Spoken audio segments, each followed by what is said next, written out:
Alhamdulillah, wassalatu wassalamu ala Rasulillah, sallallahu alayhi wasallam. This is in response to hanafifiqh channel. Title of the video is there a difference between women and men salah? I would like to respond on that issue, but before I do that, few questions I've asked before, and I haven't got any answer from those people who are making those videos.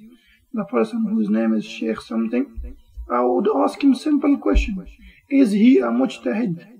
Because Hanafi Usul book says, Usul Shashi and other, it says a person who does istinbat from Quran and Sunnah is a mujtahid. And the Hanafi says ijtihad, the doors are being closed after 400th century, these doors are closed. It means no one can become a mujtahid. So is he a mujtahid? Because in every video you would see him providing proof from his mazhab side. Okay, this is a hadith that we follow. So if he's doing istinbat from Quran and Sunnah, why is he doing taqleed of Abu Hanifa? Why is he doing taqleed if he understands Quran and Sunnah? If he does not understand Quran and Sunnah and he's calling himself a muqallid, then why bring proof from Quran and Sunnah? Hanafifiqh book says for a muqallid, his imam qawl is enough. Like Rashid Ahmad Ludhiani in his Ahsan al-Fatawa says, رجوع إلى الحديث مقلد كوظيفة ني. Referring back to Quran and Sunnah is not to the muqallid. It means he has to, believe what his imam is telling him. And same has been said in Musallam al-Sabut. This is a Hanafi Usul book. It says for muqallid, mujtahid qawl is enough. Whatever mujtahid has said, it's enough for him. This is in the second volume, page number 400. So he is going against his own mazhab by providing Quran and Sunnah. If he says my madhab is Quran and Sunnah, I do not follow blindly any madhab, then we can accept from him. But if he is claiming to be a Hanafi and yet he is speaking from Quran and Sunnah, he is going against his own mazhab. The issue is there a difference between women and men salah? We say that there is no difference. Because a tribe came to Rasulullah ﷺ and they were seeking ilm, and Rasulullah ﷺ has told them, a long hadith is in Kitab al-Safar in Sahih al-Bukhari. Rasulullah ﷺ told them in a hadith, "Sallu kama ra'aytumuni usalli." Pray as you have seen me praying. This person has answered this hadith by saying that they were told not to add anything or subtract, pray the faraid as I've seen. Okay, this is also right. But same that pray as you see me praying. As I do Raful Yadain, you do it. I do Amin, you do it. The way I go to Ruku, you do it. This is for women and men. This person, I'm going to ask him simple question. The tribe which came to Rasulullah ﷺ, there were no women in that. No women. So when they went back, how were the women praying in that tribe? Rasulullah ﷺ, you claim that this was only to the male, So how did the women pray? There is nothing mentioned in the hadith. Were they praying? Of course they were praying. How? The way the Rasulullah ﷺ told them, Sallu kama ra'aytumuni usalli. Pray as you have seen me praying. Is there a difference in ahkam kharij and dakhil? Ahkam kharij, outside the salah, there is few differences between male and female. Like satr, which part of the woman should be covered? She has to cover her head up to the toes, feet as well. This is for women. Male don't have to follow this. Salat bil jama'ah is fard for male. Female don't need to do this. And a few other ahkam. This is outside, but inside salah, this hadith is applicable. Sallu kama ra'aytumuni usalli. First I'm going to mention one hadith from Sahih al-Bukhari, and then I'm going to go back to the hadith which he has given. I'm going to respond to that. Kitab al-Adhan, Imam Bukhari has made a chapter, Sunnat al-Julus fi tashahud, how to sit in tashahud. And he has said وكانت درداء تجلس في الصلاة درداء صلاتها, she used to say جلسة الرجل, and she used to sit like male. She used to sit in salah the way males sit in tashahud. And it says وكانت فقيها, and she was the, you can say فقيها, she was the learned. She had the fiqh in her. So this hadith is proving that she used to sit like male, and this is in Sahih Bukhari, chapter how to sit in tashahud, darda. So it's proving again our point that there is no difference between the male and female salah. First, I would like to mention a few things, how the hanafifiqh, how they have described for people how to pray. For example, they have said that, for example, a woman has to put their hands when they say takbir al-ula, first takbir, they have to raise it up to the shoulder. They say up to, this is for the woman. For the male, they do like this or otherwise. I'm asking, where is the proof for this? There is none. Second, they say they have to put their hands for women like this, for women. Male, they put like this, right? Like this, and for women, like this. We are asking, where is the proof for this? That Rasulullah said women should do this and men like this. Then they say women should put their hands on chest. Male, under the navel. Where is the proof for this? Then when going to ruku, they should just, lower their back. Don't just make it straight like male. No. Where is the proof for this? They say they shouldn't spread the fingers in tashahud or going to ruku. Where is the proof for this? Then when going to ruku, they say they shouldn't just, bend like male, as I've mentioned before. Second, in going to sujuda, they put their hands on the floor, without raising the elbow from the floor, which Rasulullah has forbidden. He said, do not do this. But they tell their women to do that, And then they do tawarruk. They tell their women to do tawarruk. Tawarruk means to sit on the back side, But the male don't do it, And then they say like, their feet should be near their, this part of the body, but for male, they say it's not necessary. There are about 20 different things which they have mentioned for which there is no proof. There is no proof for it, and this is mentioned in Hanafi fiqh books, or you can take any Hanafi prayer book. They say this, and there is no proof for this. There is no proof. So I'm asking, where is the proof for all this? None. Then the person mentioned a few hadith. First of all, it was from Yazid bin Abi Habib. He mentioned this hadith from Sunan Kubra Bayhaqi, that he said women should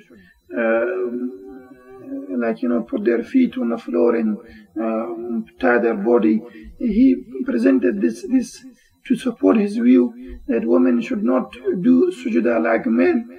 First of all, this is a narration from a tabi'i, and this is called mursal. Mursal is not a hujjah, is not accepted. And second, it is going against the hanafifiqh usul. They say in ibadat we would not take khabar wahid, and this is not even khabar wahid.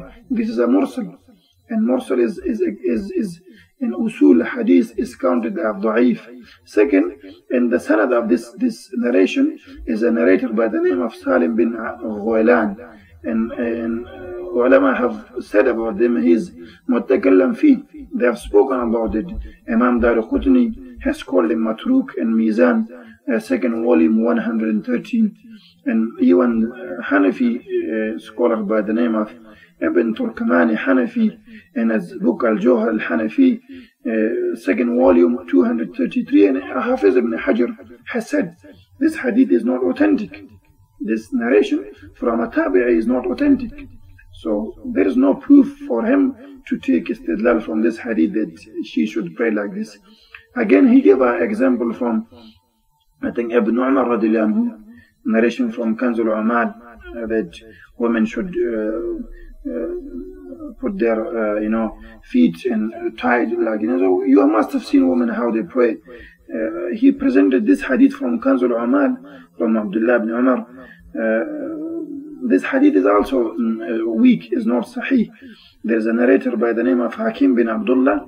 Imam Hatim has said about him, he was a kadhib, a liar person, not suddu, he was making wada, he was making hadith from himself, a person who lies, he will innovate things, so he was doing the same. Mizan al-I'tidal, volume 1st, and 335, this has been said about him. Ibn Abi Adi, Imam Ibn Adi has said in his book Al-Kamil, volume 2, 631, this person is not trustworthy. Imam Zahabi has done jarh on him, saying this person is not from the people whom we should take hadith from. So this hadith is not authentic as well. This hadith is not authentic. He has said something from Jabir which he did not give a reference, so I'm not gonna refer back to that. Second, he gave an asr from Ali radiallahu anhu, that Musannaf ibn Abi Shayba wa Sunan al-Kubra al-Bayhaqi.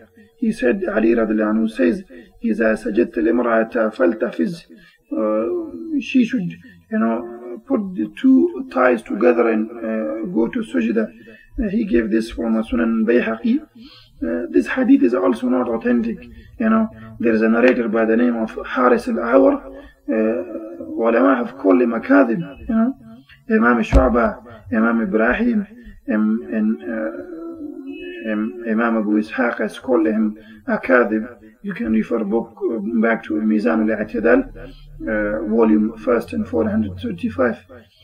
This hadith is not authentic. Then I think he gave a reference from عن إبراهيم إذا سجدت الامرأة فليتزق بطنها. He gave this from Ibrahim al-Nakhi, and this hadith is not also acceptable because this is a saying of tabi'in. Tabi'in saying in ibadat is not acceptable. This is usul. I'm not making this up. Go to a Hanafi usul book. They have written that as well. It won't be accepted. And then if it is authentic hadith, marfu narration from Rasulullah where he says, Sallu kama ra'aytumuni, pray as if you've seen me praying, This is to male and female, There is nothing in ahkam, any difference between female and male, unless Rasulullah specifies it, Rasulullah says, Khuzu anni manasikakum, take the manasik of Hajj from me. He did not say, okay, female should do like this and female, unless there is a hadith where it mentions it. So the one narration from Umar Ibn Umar, as I said, is not authentic from other person. And then this one is from Ibrahim al-Nakhi. He said that this is Ibrahim al-Nakhi was this and that, and he tried to, this is what Hanafi does do, Whenever they find unauthentic stuff, they try to support it by things which are not correct. This narration from Ibrahim al-Nakhi is not sahih. First of all, it's a tabi'i qawl. It's not acceptable in ibadat. It's not acceptable. Second, this is not authentic. In the sanad of this narration from Ibrahim al-Nakhi is a person by the name of Mughira bin Qasim. He was a mudallis. Mudallis means a person who sometimes had his teacher name and sometimes he used different names. You can refer back to this in Tabqat al-Mudallisin. His name is mentioned in this person. Is not trustworthy, and the mudallis hadith is not authentic.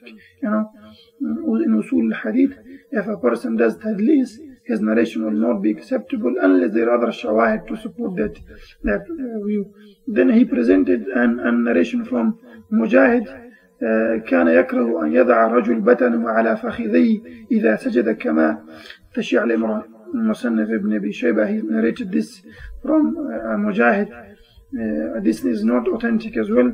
This in the sanad of this narration from Mujahid is narrated by the name of Layth bin Abi Sulaym. This person is Suduq.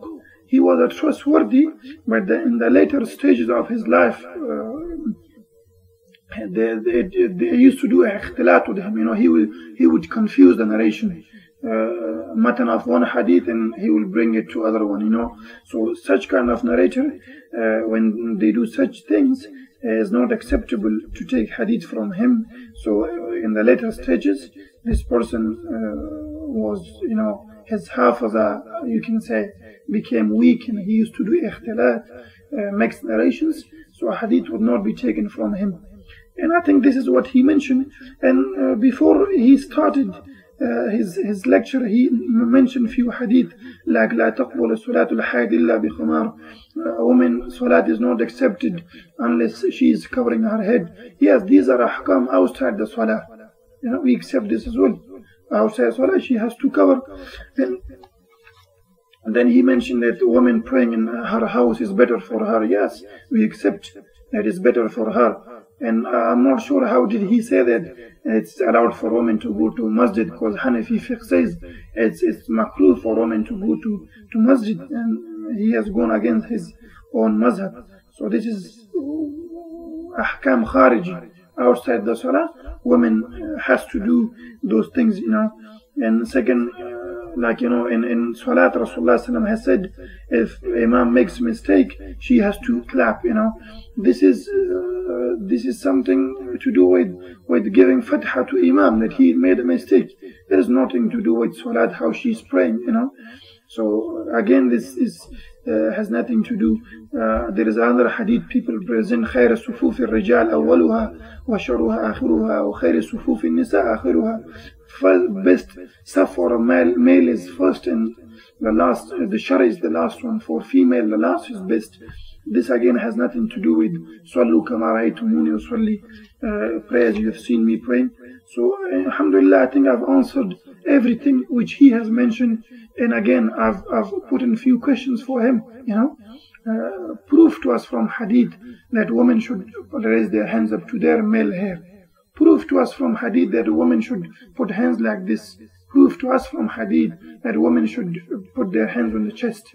They should go to sajda by putting their elbows on the ground, by putting their hands with their chest. There is nothing from any authentic narrations.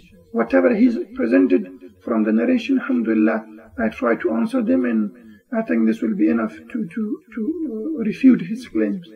So if I made any mistake, it's from me. Anything good I've said is from Allah subhanahu wa ta'ala and His Prophet. And may Allah give us the tawfiq to follow Quran and Sunnah. Rasulullah said, عليكم بسنتي وسنة خلفاء راشدين المهديين. Abu Hanifa rahimahullah said, وإذا صح الحديث فهو مذهبي. If there is authentic narration, that's my madhab. I am أهل الحديث. Imam Abu Hanifa rahimahullah says, عليكم بالآثار وطريقة السلف. Follow the footsteps of Salaf wa Salih. These Hanafis do not even follow their Imam.